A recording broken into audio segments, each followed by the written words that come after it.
Well, who saw this coming?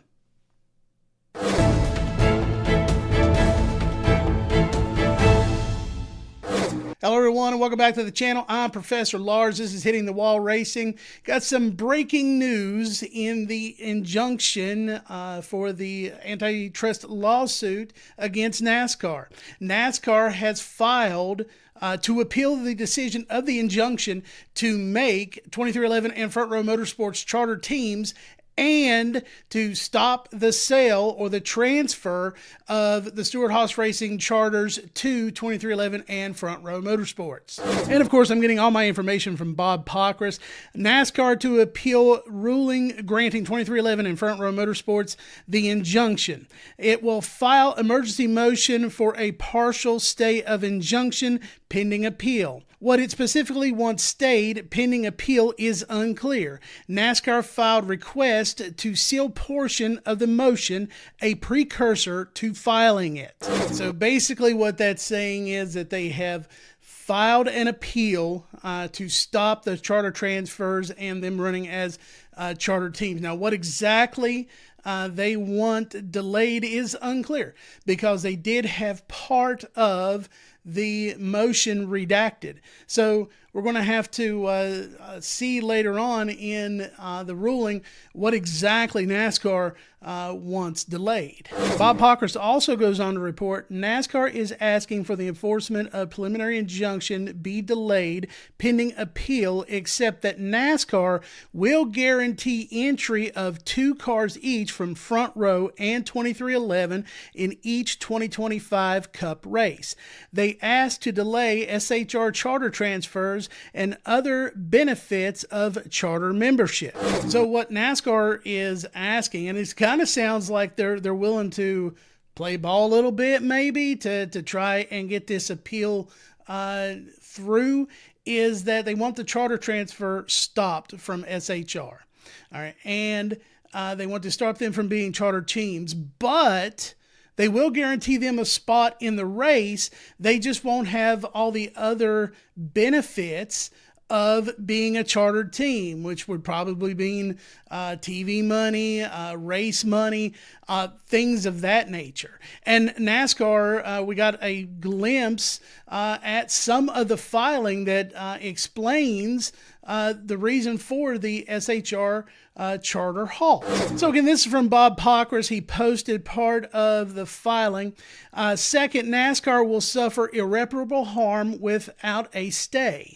The court's decision forcing NASCAR to approve plaintiff's SHR charter transfer is not a limited injunction for the 2025 Cup season. Instead, it will effectively force NASCAR into a 7 to 14 year contractual relationship with plaintiffs with respect to these charters.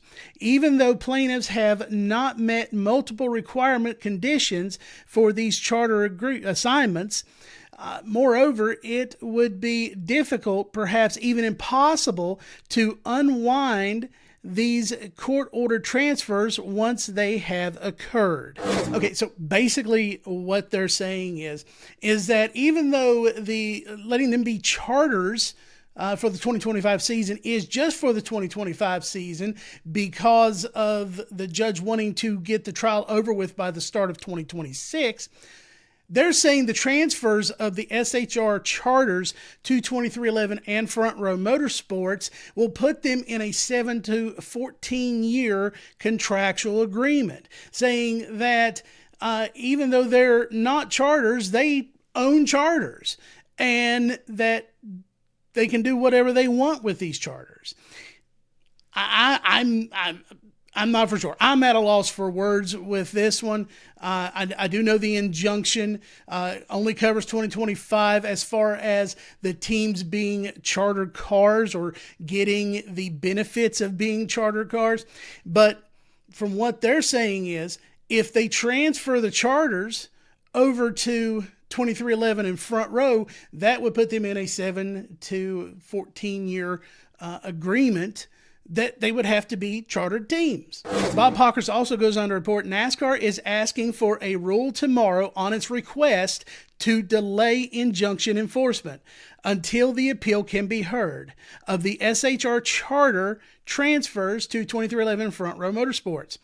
As the teams have indicated previously, they need to close the deal by December 20th.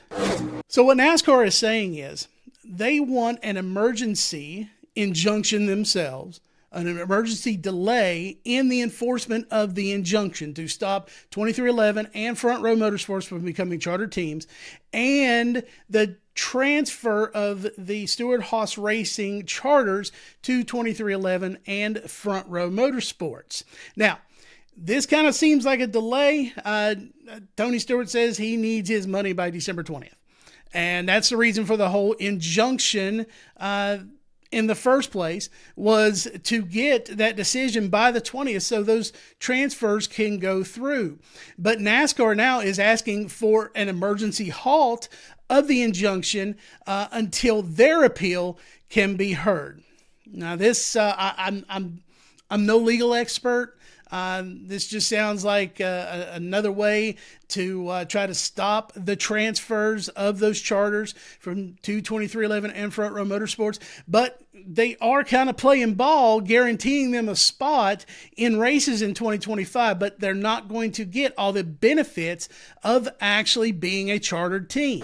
So the last report by Bob Pockrass, NASCAR is asking because it's not requesting delay in enforcement of the injunction as far as guaranteeing a spot in every race for two cars from 2311 and Front Row Motorsports for the teams to post a bond.